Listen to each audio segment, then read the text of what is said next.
All right, let's go way beyond the story you think you know about the Garden of Eden, because today we're diving deep into what the Zohar reveals about the cosmic power of speech. We're going to see how Adam's very first words weren't just a simple greeting, they were the blueprint for reality itself, and how the serpent's whisper, well, that wasn't just a temptation, it was the first ever system hack, a corruption of the very code of creation.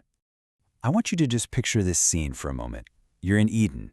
The air is humming with this raw, pure potential. The masculine and feminine principles are there, waiting to be activated. And when Adam speaks, his words are like this current of pure white energy, literally completing a divine circuit. But then, a shadow slithers into view. The light itself changes. It gets this crimson tinge. And a whisper, slick, seductive, introduces the first note of dissonance into this perfect harmony. The serpent speaks. And you have to understand, this isn't just a story, it's a cosmic event that fundamentally alters the operating system of reality. So here's our game plan for this deep dive. First, we're going to build the perfect system to really understand the divine architecture as it was meant to be. Then we'll watch it get hacked. We'll explore the malware that gets injected into the cosmic OS. And finally, and this is the important part, we're going to figure out how to operate within this new compromised reality and what our role is in fixing it. Okay, to really feel the weight of what happens later, we have to start at the beginning. We need to grasp the divine architecture of reality as it was first designed, what we're calling the primal protocol. The absolute core concept we need to get our heads around is Dibur, or cosmic speech. See, in the Zohar's world, speech isn't just a way to describe things. It's an active engineering force. You can think of it like the API, the application programming interface of creation itself. It's the channel that takes this raw divine energy, the shefa, and actually structures it, bringing it from the hidden spiritual worlds down into our physical reality. Literally, every word has the power to either build up or tear down these cosmic structures. To make this super clear, we're going to lean on this one central analogy for our whole journey. I want you to think of this whole story through the lens of cosmic engineering. So, at the very highest level, you've got the source code. This is the infinite, unknowable divine mind, the Ein Sof. Now that code runs on an operating system, which is our created universe, and it's structured by these 10 divine attributes, the Sephirot. So, how do you run commands in this OS? How do you make things happen? You use the transmission protocol, and that protocol is speech, Dibur. So, the Torah tells us that before the woman was formed, Adam named all the animals. But the Zohar points out something crucial. He found no helper corresponding to him. Now, this wasn't about finding someone to help with chores. This was about finding a being who could complete a cosmic circuit with him. And then he sees her. And the words he speaks, you have to understand, this is not just pretty poetry. This is a precise incantation, an activation code. Zot hapa'am, this time. According to the mystics, this phrase is a massive cosmic event. It's Adam declaring, this is it. This is the one. The counterpart, the missing piece of the puzzle that can finally create a stable, harmonious reality. And this shows us a really powerful contrast. When Adam named the animals, it was an act of classification. He was defining their external nature, setting up a hierarchy. But when he speaks to the woman, who he calls Isha, it's a totally different ballgame. It's an act of recognition, of elevation. He isn't just slapping a label on her, he's affirming their shared inner essence. He's establishing a partnership of perfect unity. This is the activation code for the perfect union, the zivug. So let's pop the hood for a second and look at the deep mechanics of how this actually works. Adam here represents the masculine principle, called Zeir Anpin. It's like the emotional core of the Sephirot, centered on harmony, or Tiferet. The woman represents the feminine principle, Nukva, which corresponds to the Sephirah of Malkut, kingdom or manifestation. She's the vessel, the receiver. But the magic is in the connection. Adam's speech, his words of praise, act as dot, the power of connection. It literally bridges divine wisdom and understanding and creates this perfect channel for energy to flow from him, Zeir Anpin, to perfectly align and elevate her, the Nukva, so she can receive that divine light face to face. Now, this perfect union, switched on by Adam's words, creates a system that is just bathed in the white light of Chesed, of loving kindness. And this light is powered by something called the 13 attributes of mercy. Now, that little bit of red you see, that represents the 5 severities, or gevarot, the necessary energies of judgment, of boundaries. In this perfect state, they're not gone, but they are perfectly integrated, perfectly balanced within this massive, overwhelming flow of mercy. The system is totally stable. And right here, the music changes. The tone shifts dramatically. Enter the serpent, the Nehash.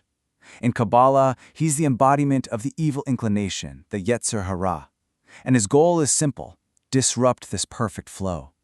He wants to create a blockage, what the Zohar calls tuma, or impurity, in the system. He's here to run an exploit. Now you have to pay really close attention to his method. It is genius in its malice. He doesn't give a command, he doesn't threaten. He asks a question designed to inject the most subtle, corrosive poison into the system: doubt. Did God really say? This is the beginning of a cosmic man-in-the-middle attack. He's casting doubt on the divine source code, making the user question the programmer's original intent. So let's just put these two side by side. Adam's protocol, the protocol of Kedusha, or holiness, was all about unity through recognition. The result was this secure, encrypted connection to the divine. The serpent's protocol, the protocol of Tuma, or impurity, is all about separation through doubt and ambiguity, and the result is the awakening of selfish desire. It's basically a phishing attempt, a corrupted data packet that looks legitimate, but it's carrying a malicious payload. And the Zohar has a very specific, very potent word for this payload: Zuama. It literally means filth or poison. When the serpent spoke to Eve, the Zohar says he injected Zuama into her. And this is not just a metaphor. The mystics see it as a literal spiritual toxin. This corrupted data packet reroutes your natural desire away from divine connection and points it towards a self-serving end. It breaches the firewall of the divine command by convincing you that your own will is more important than the system's core programming. And you can just see the cosmic state change right here. In Adam's state, the white energy of Chesed is high, and that red of Gevurah is low. It's integrated. But after the serpent's exploit, the flow of white energy is blocked. And what rushes in to fill that vacuum? A surge of distorted red. Unchecked judgment, unchecked severity, unchecked selfish desire. The serpent's exploit completely throws the 5 Gevurot out of balance and just severs the connection to those 13 attributes of mercy. So, this corrupted input causes a fatal exception error. The perfect system, let's call it Eden OS 1.0, it crashes hard. And this forces a reboot into what you could call safe mode, which is our current reality of struggle, of mortality, where divinity is hidden. The real deep tragedy of this moment is the shattering of unity. That perfect oneness between male and female, between spirit and matter, between the creation and the creator, it's broken. It fractures into duality, into separation. And according to the Zohar, this is the spiritual root of all conflict, all pain, all the loneliness and separation that we feel in our world today. Let's just trace the dominoes as they fall. First, the serpent's exploit injects the Zuama into Eve. Then Adam joins in, and this corrupted union hard-codes the malware into our core human DNA. Now here's the crucial part. What's the first product of this newly compromised system? The Zohar is crystal clear. Cain is born, and he embodies the spiritual DNA of the serpent's poison. That's why his defining trait is jealousy and murder, the ultimate acts of separation.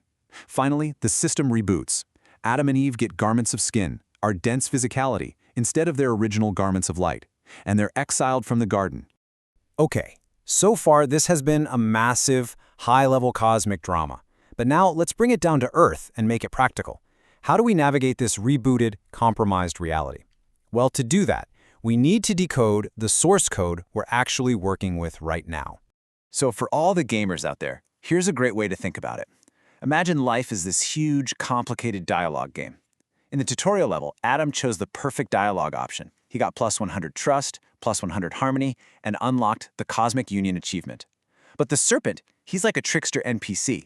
He offers you a dialogue option that looks really good, gives you plus 50 curiosity. But what the game doesn't tell you about is the hidden effect, minus 200 alignment and a permanent system corruption debuff. His words trick you into making a choice that seems to help you but actually breaks the game's core mechanics. Or if you're more of a tech person, try this cosmic engineering analogy. Adam's speech was the original secure communication protocol. It was elegant, efficient, totally encrypted. The serpent introduced a zero-day exploit, a vulnerability nobody even knew existed.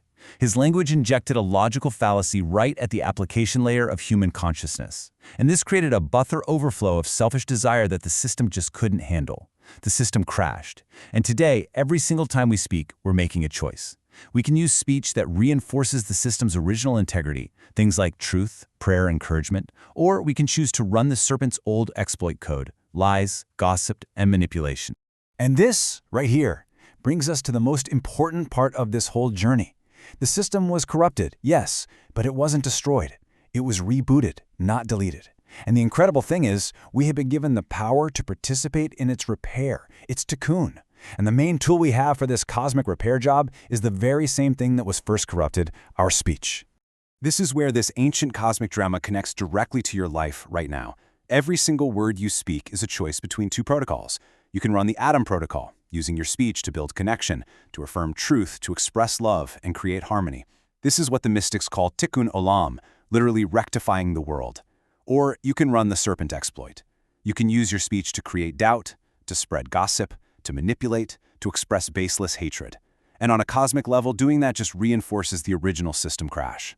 Every text message, every social media post, every conversation, it's a choice to either debug the system or reintroduce the virus. So this leaves us with a final, and I think really empowering question. Just take a second and think about the words you've used today, the conversations you've had. What is your speech building? Is it building a sanctuary of connection, a space of harmony and trust? Or is it building a tower of isolation, a fortress of doubt and separation? The choice, in every single moment, is ours. We have the blueprint. We can build a better reality, one word at a time. Thank you for joining us for this complete journey through the Pardes. We hope these ancient truths help you and your family improve your own dimensions this week. If you enjoyed this full chapter deep dive, please like, subscribe, and share which part of the journey touched your soul in the comments. We'll see you in the next chapter.